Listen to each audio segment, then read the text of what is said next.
Hi, I'm Candace, and this is Fitness and Harmony's Celebrate You Day. So congratulations, it's You Day. You really have to take time to honor and to heal yourself. And not just when something's broken, before those things happen. Because you do have traumas in your body and in your mind that have gone unhealed. So I want you to ask this question: am I providing my body with what it's asking for? So how do you know? Well, we have to stop the normal chatter and listen to what the body is saying. And a lot of times it's saying, I'm stressed, I'm sleepy, I have an ache. Does it matter to you, or do you just keep going? So today we're going to celebrate and compliment, like, you're doing great, good for you, I love you, you're fabulous, and encourage yourself. So celebrate, compliment those things that you say to other people, that love that you show to other people, to the self. So let's start. I actually want to start all the way down on the back, because this position in physiology, this is called supine, or in Hatha Yoga, supta, so the same root word, laying on your back or laying face up, allows you to settle down and to settle in. And so I want you to come to a supine, a lying position. Close your eyes and just pause to realize how much progress you've made. Inhale. Now exhale. Let's get started. Slowly inhale. Let the belly, the lower ribs, and the chest expand in that order. Exhale. Let them all release at once. I want you to think of the torso as 3 chambers. There's the belly chamber, then there's around the ribs, imagine that's a second space, and then there's the upper chest. Imagine that you can inflate those 3 chambers separately. Imagine that you can control or contract or direct those 3 chambers separately. So for now, I don't care how you're filling and how you're emptying, as long as you're doing the 3 of them with like 3 separate intentions or 3 separate commands. And then of those 3, which one is asking for your attention?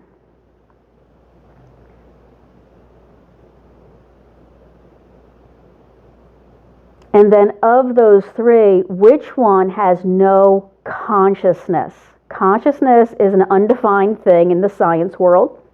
We believe it is something inside the brain when all the parts come into the cerebral cortex, that's our thinking mind, and then is able to make a decision. So it may be that you notice consciousness once you make a decision. So there's the belly, the lower ribs.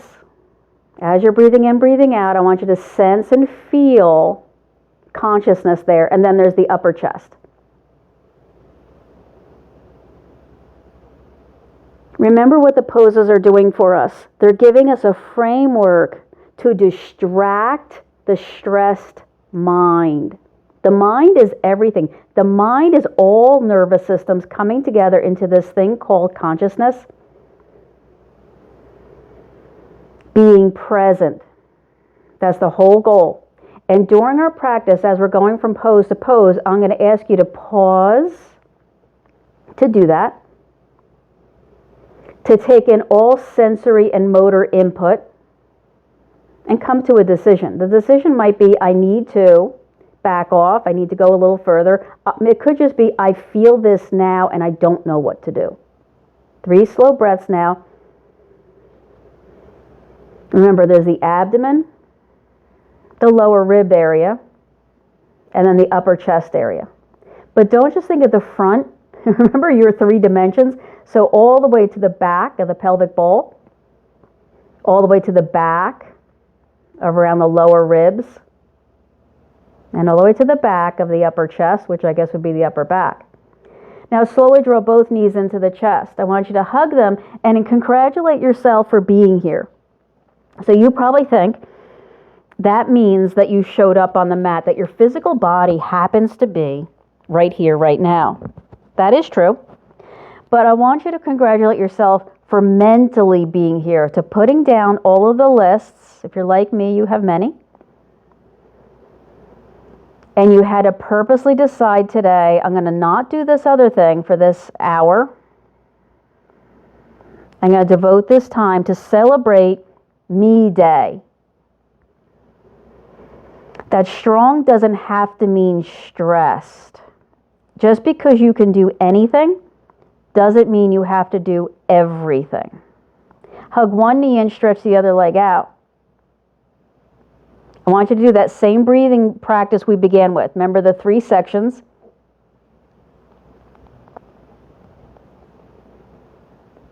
Notice which section needs more attention, more care, more decision making. Which section is out of the realm or the range of your consciousness?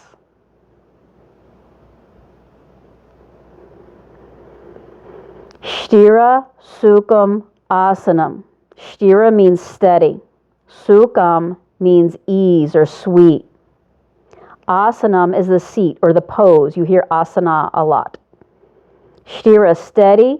Sukham, sweet or comfortable. Asanam, pose. Steady, sweet, comfortable pose. Now switch legs. Once you switch legs, go back to that breath work. Maybe your work today is to wait patiently. Maybe the lesson to find presence, this pocket of meditation, is to try the pose and then back off, like you're touching something hot, like you tasted something you don't want any more of. Or maybe you go all the way in, like you're slipping in to a really refreshing pool or bath.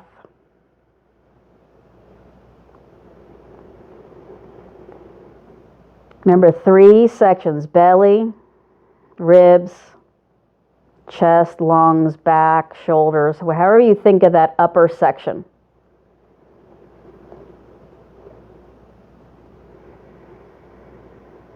Two more slow breaths. Sthira, Sukham, Asanam.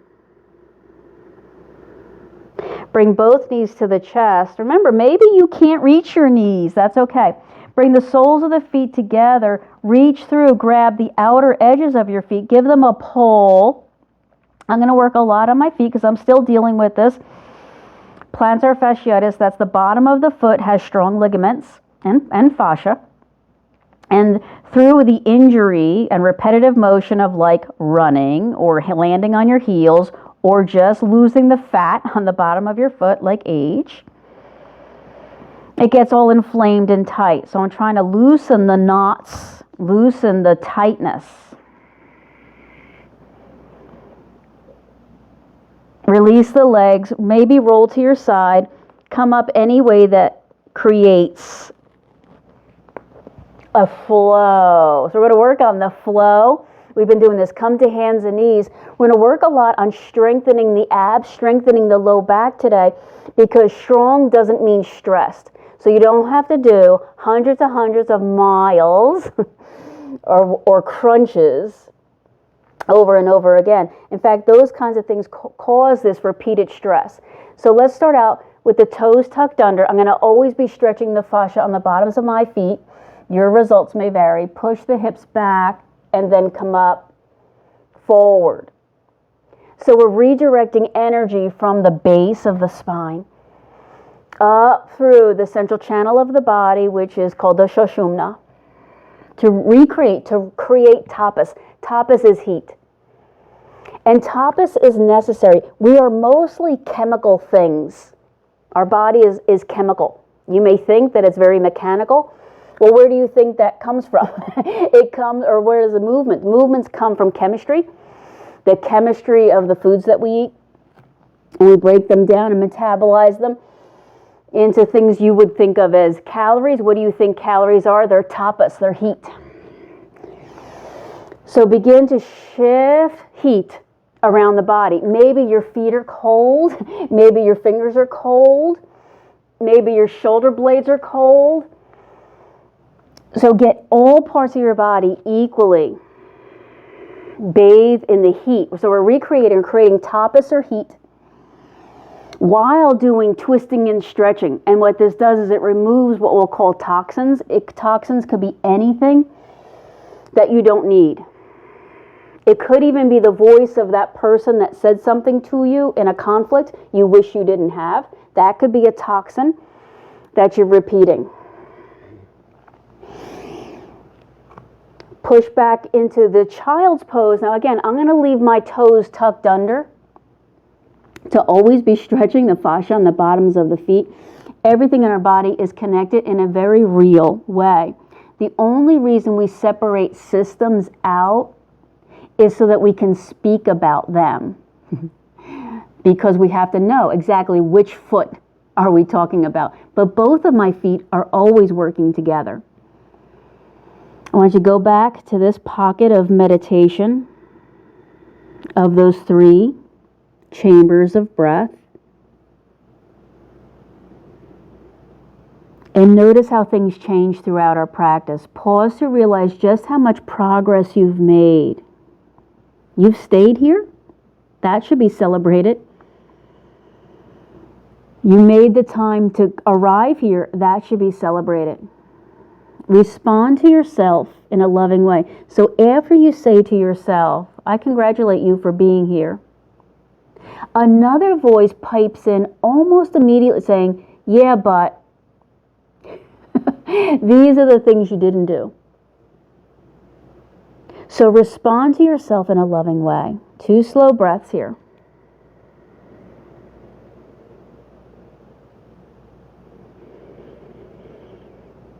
Let's come back up to hands and knees. I'm going to stretch this foot again. So turn the toes under and lengthen one leg back. Good. So it's breath work that calms your mind. Now brace the abdominals all the way around the body. So we don't do hundreds of crunches. What we're doing is awakening muscles. So we're taking this big nugget that's in the skull, which is a really important thing, and making it listen to the sensory input that's coming from all aspects of the body. All 3 dimensions, front, back, side, side, up, down.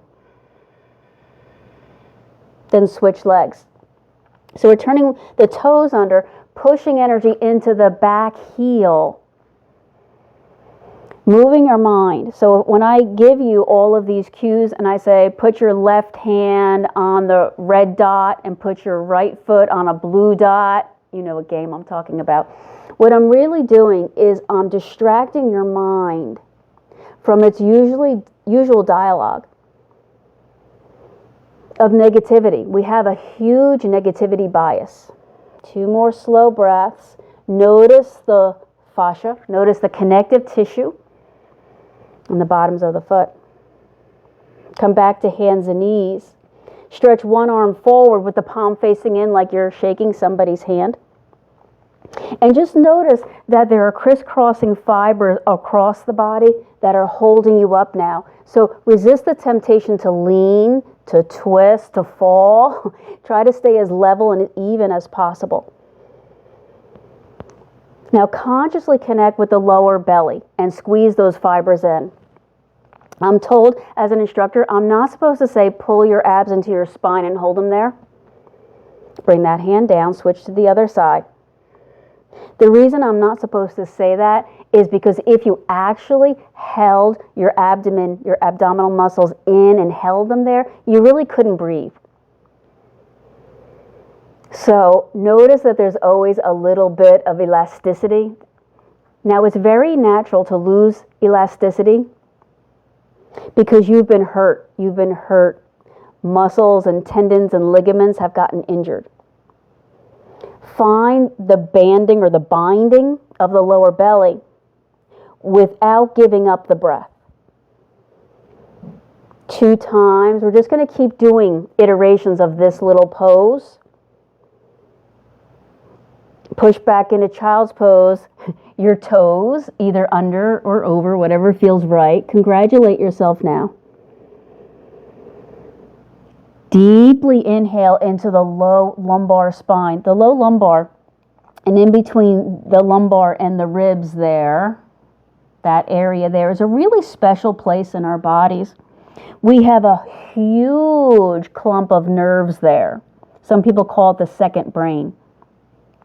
And it's really very, very attached to all of our internal organs and can even respond and direct those organs and direct the muscles without ever telling the big brain, that big cerebellum, that big thing, the cerebrum, the big thing up top. So I want you now to take about 4 more breaths to breathe into that second brain, that clump of presence in the mid-low back.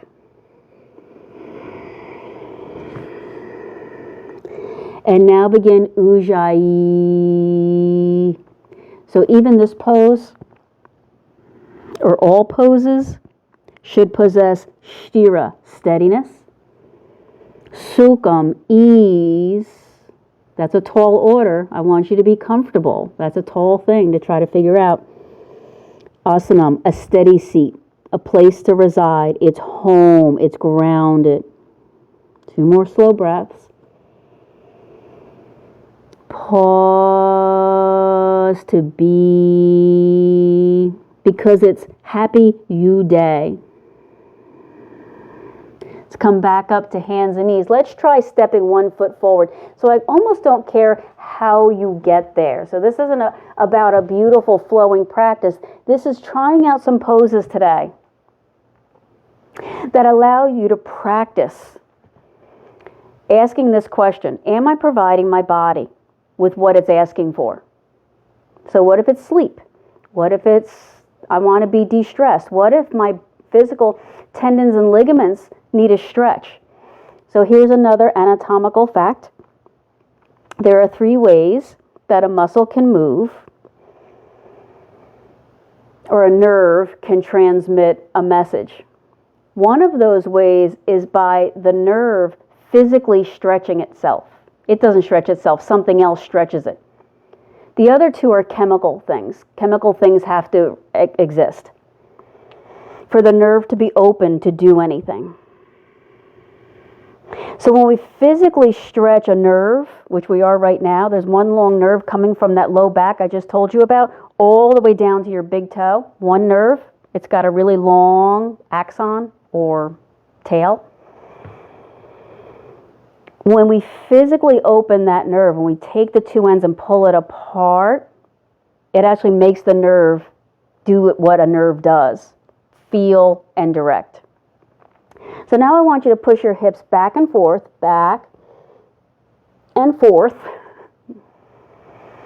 and give a little conversation to those 2 long nerves and the 2 long legs. Inhale, exhale.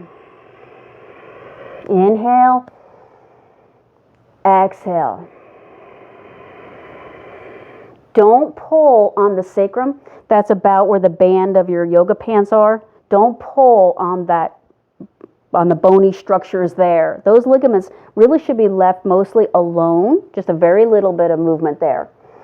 Now, when you push back, let me get there, twist whatever hand is on the other side to the outer edge and give it a push. So I took my hand over across and gave that a push. So I'm pushing down into my, whether it's my thigh, my knee, my shin, or my ankle. So we're twisting the spine. Release that and then push forward. Hold that. Same thing. Take this hand to the outer knee and turn the body. So I got to lift my other arm up and spin my chest towards that leg. So by twisting and stretching, what we're really doing is innervating nerves, telling nerves, hey, I'm here, something's happening, so you should be doing something. One of the things that nerves do is relay information back to the big brain. Come back to the front, push the hips back again. Twist again, take that opposite hand around, maybe turn your chest. So what twisting and stretching do is they make the nerves alive, what we call in yoga, awaken. Turn back to the front, push forward, and then twist again. I like to kind of hook my elbow or my arm.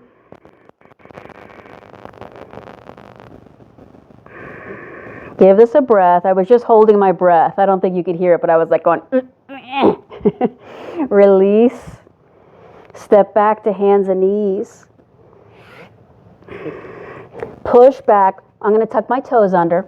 Push forward like a plank pose. So this time I want you to actually try out a plank pose before pushing back. So back and forth. Keep weaving and knitting abdominal walls together, but breathe. So there's the trick. How do you breathe while you're contracting the abdominals? Okay, so another way nerves can work is by you thinking them. So if I said, feel your abs, what are your abs feeling? And you did it, that's another way to make the nerve awake. To keep spinning the arm and shoulders open, you know that. Come halfway forward and hold. What's halfway? Maybe a little bit further, halfway. So you're almost a plank, but not quite there. Maybe back up a little until we decide what that means. Then remember the one arm forward and shake the hand. All right, this should feel a lot different and a lot more difficult. Then hands and knees. Gravity's holding you up very well, or your bones. But now the abdominal muscles in the low back have to hold you up, and a little bit of the chest.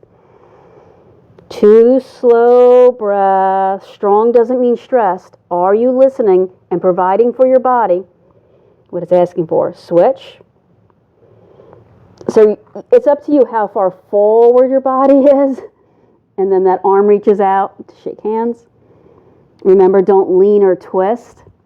We're creating strength by putting the body in a slightly uncomfortable position. So Yogasana, the poses of union pose, are the physical postures on the path to meditation, because meditation and the mind is uncomfortable. One more breath. Bring that arm down. Let's go on to the other leg. I almost forgot the other leg. So remember, this is where we step one foot forward and then lean forward. I should remember this foot, because this foot has the injured fascia. So I actually feel this just putting my weight forward. So this is where we went forward and back. Yeah. Inhale and exhale. As we lose elasticity, and again, you lose elasticity because you've been injured. You've been injured. You've twisted your ankle. You've landed on your heel, or you've reached your arm overhead and you hurt your shoulder. As you lose elasticity, your body puts down new elastic muscle fibers and other fibers, collagen fibers. This time, push back and hold, and then twist. So you take this opposite hand to the outside and push, putting pressure. So most of what we are is sort of a gelatinous goo. That's most of what we are. And then there's fibers in there. And when you're injured in any way, your body lays down more and more and more of those fibers. If those fibers cross, like when I put this Band-Aid on, I went around and not in the direction of my thumb, it limits the motion. Turn forward, push forward, and then twist again. I'm going to take this hand up and over and turn my whole body. So every time you've been injured, you've lost a little bit of mobility. Yoga and these movement practices recreate elasticity and length, and those fibers begin to shift in the direction of the pull of the muscle. So release this, push back and hold. Twist again. Remember what twisting and stretching do. Twisting and stretching. Remove the toxins out of the tissues and the organs. So it's not just muscles, it's organs too. Push forward again. Twist again.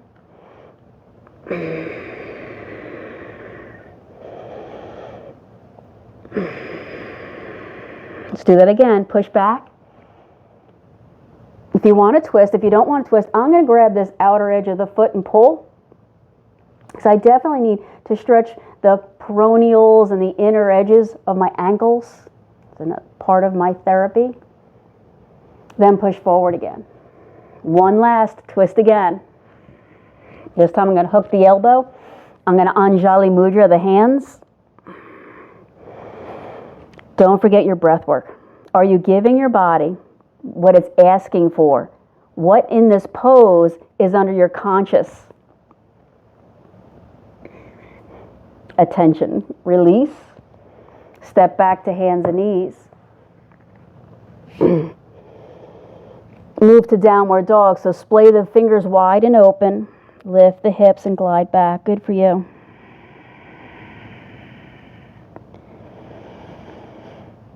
Keep brightening the lines of energy. Energy is a real thing, of course.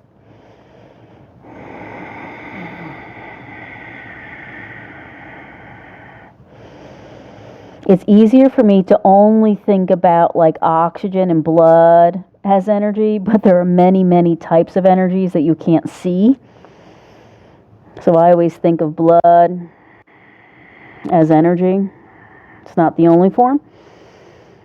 3 slow breaths. Keep integrating all the peripheral, all the stuff at the outside, the fingers and the toes, for example, all the way into the core.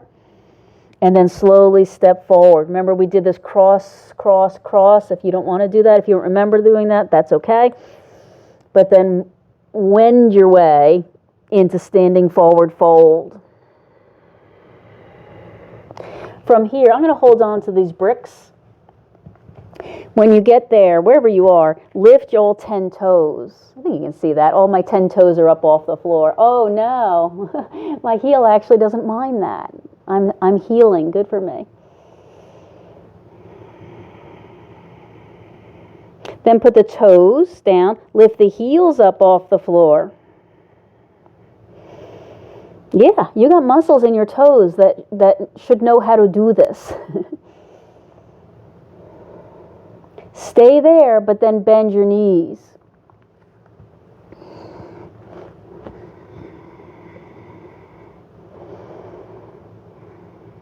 Drop the heels, bring the hands to the knees, come all the way up by unbending the knees. Let's try tree pose. So first try Tadasana. Align the toes, the knees, the thigh bones, the hip bones, and then the 2 shoulders and sides of the spine.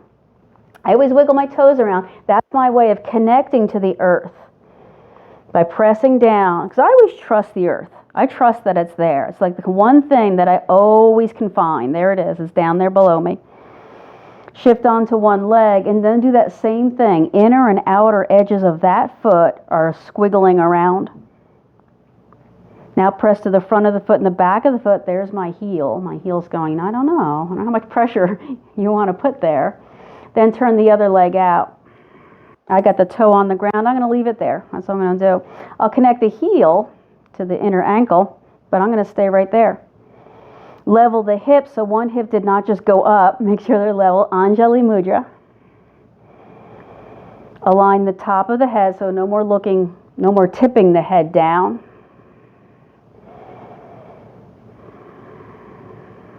Slowly try looking the head left and right. You could always walk your foot up to the inner calf or the upper thigh. That's what you're doing today.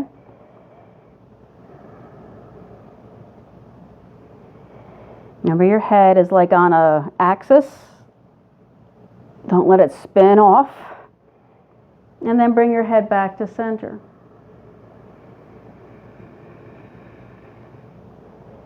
Let's try this. You can put that other foot down. You can come out of tree pose, interlace your hands, and then bring your hands under your chin.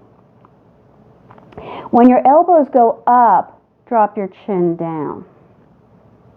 When your elbows go down, your hands sort of push your chin a bit up. Elbows up, chin down. Elbows down, chin up.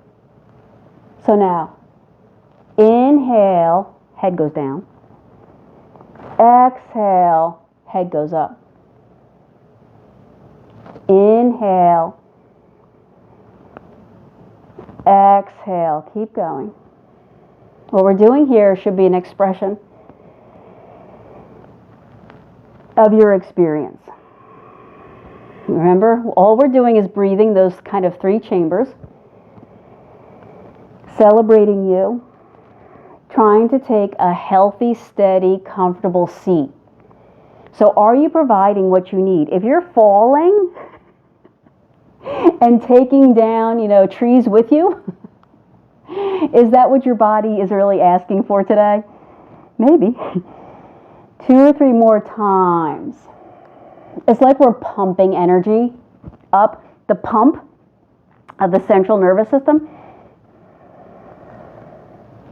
Don't throw the head too far back. Don't let the hands, take this too far. And then release. Let's come back to Tadasana on 2 feet. Do the same thing we did a moment ago. Both toes, both feet, toes up, all 10 toes up. Put them down, lift the heels up. Bend the knees. This is forcing your 10 toes to each one become awake and active. So I said, congratulate yourself for being here. What I'm really saying is that you're consciously aware of being here. Bring the heels down, spring all the way up, come to tree pose again. Remember, I wiggled this foot around that I'm about to put all my weight on. I found the ground because I trust in it, and then turn the other leg bone out. Pull inward and upward until the head is shifted on the very top. I'm going to come to Anjali Mudra to pause. And if you can, tick-tock, ear to shoulder one side, ear to shoulder other side. Notice how much your entire body wants to go with your head, how you kind of want to just fall. Don't do that. In fact, we're training the muscles. We have all of these little structures in our ears that are now going, why aren't you falling over? It feels like you are. So this is a disconnect. If this makes you dizzy, it often makes me dizzy. I really am very sensitive to motion sickness. Then stop doing this. So I'm going to stop doing it. After 2 breaths, let's try this again. Interlace the hands, bring them under the chin. Same thing as before. Inhale the chin down, elbows up. Exhale the chin up, elbows down. And the head does push up. Inhale, chin down. Exhale, chin up.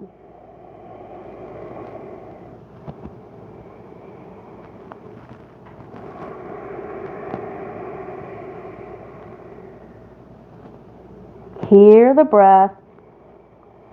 What I'm really feeling, though, even though I'm working hard on the breath and integrating, is I'm feeling this standing foot is really working hard to balance me here. So congratulate yourself. Celebrate it's you day. That through all of this twisting and stretching, we've removed the toxins and we're about to inhabit that beautiful body. One more time. Scars and all. And release. Bring the foot down. Bring the hands together. I turn. Circle up. Bring the palms together overhead. If they reach, they may not reach. You may have to do this thing where you're just holding like a wrist. Lean right from the waist. Lean left from the waist. Do that again. Lean. And lean. Come all the way up. Stretch up and back. Release. Come into forward fold. All right, we're going to try this. Walk your feet out, almost the width of the mat. Maybe turn the toes out. All right, here's the deal. We're going to try bending the knees and coming down into Malasana. For most of you, you don't have the flexibility in your ankles. And so, heels go way up and you go, what's going on with these ankles? For the other most of you, it's the knees don't want to flex that far. In either of those cases, don't do it. Everything else we're doing is prepping you for this pose, Malasana, That doesn't mean you ever have to do malasana. So in other words, you're getting the benefit with all the other poses. Don't force this. If you can flatten your feet and kind of sit here, bring the elbows to the inner knees, bring the hands into Anjali Mudra, and with your elbows push the knees open. All right, this is a really good pose for ankle mobility and stretching, that same fascia that I've been talking about. But if it's not for you, then land your hips and then just sit, if you can do that. So come down, come into boat pose. Stretch the legs out and up maybe, or leave the toes down. Lean back with the spine straight and reach the arms forward, pulling the shoulders back. So I want you to think about yourself kind of as a vessel. Well, a boat, I guess that's a vessel. I never thought of that. I guess it's a vessel, something that holds something. Holding on to this prana, this life force. 2 more breaths. The strength of the abs don't have to be this woven together, tight, stressful, tense thing. Then roll all the way down. Grab your blanket, grab your blanket. I'm even going to take one of these blocks because my blanket's not that big. And I'm going to come into a supported bridge pose. So I'm going to lift the hips and put the blanket and or the block. I'm going to do both. So support my hips. All right, so you don't need to use a block. You can use several blankets and a pillow. Of course, getting into it is a little bit tough if this is a really high thing, but it's kind of worth it. Once your pelvis is super, super, super supported, meaning you trust it, try lifting both legs up. If you're not that supported, if you don't feel safe, then leave your feet down. But here's the deal. In this supported bridge pose, which now is more legs up the wall, we're returning the prana that we've sent to the feet back into the body. Now, right now, if this is the beginning of your day, this isn't that big a deal. You probably don't have that much prana in your feet anyway. But at the end of the day, after a long, hard day, of all the things that you do, because it is you day, all that energy is stuck. Some people's ankles even swell up at the end of the day. So you deserve to have this energy, this prana, and the heat that we just created to go back into the body. Sthira Sukham Asanam. Whatever pose you're taking now, however you've managed your blankets and your pillows, and maybe you actually have a wall there. So literally, legs up the wall pose, your legs would be on a wall. So it would literally be on the wall if you have a wall and you want to do that. I like the couch. I put my feet up on the couch. That way I can see the TV better. But however you're taking this pose of repose, Sthira, steady, Sukham, comfortable, Asanam. I'm keeping my low back straight. It may not be supported if your blanket and your block isn't there. So don't let that kind of crunch and curl. Keep the spine straight so abs are still active. 3,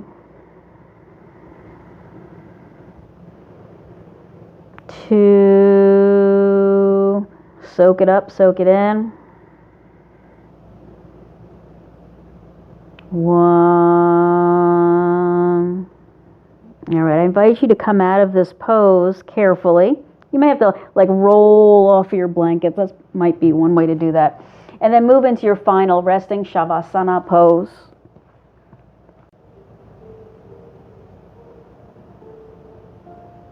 Letting go of old wounds so you don't just keep living them over and over. Dismantle old wounds. Breathe them out. Breathe them out like bubbles leaving your body. More.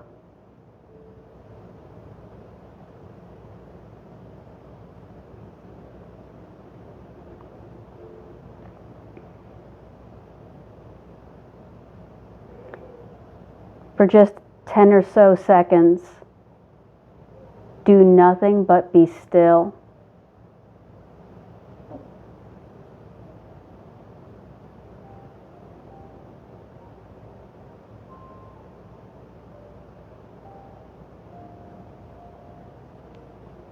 As you begin to decide to reattach to the world around you, remind yourself that you are powerful without any other thing happening or not happening.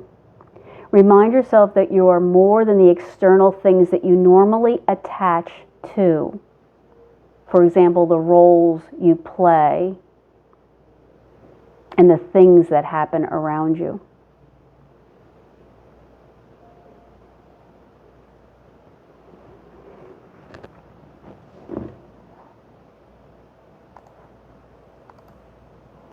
Begin to move to your side. Open your eyes. Take a slow, deep breath in that reaches your toes. Kind of hold that energy in your toes and then let it go. With your eyes open now, push up and come up. And all the way into Sukha. Remember Sukha. This is that Sukha. This is that ease, that comfort, that spacious, open feeling. Get the shoulders at level here. Anjali Mudra, honoring that space within, honoring and loving the self as you love others. Inhale and stretch up. Exhale, circle back, come back into center. I celebrate you and honor you as you are now. Namaste.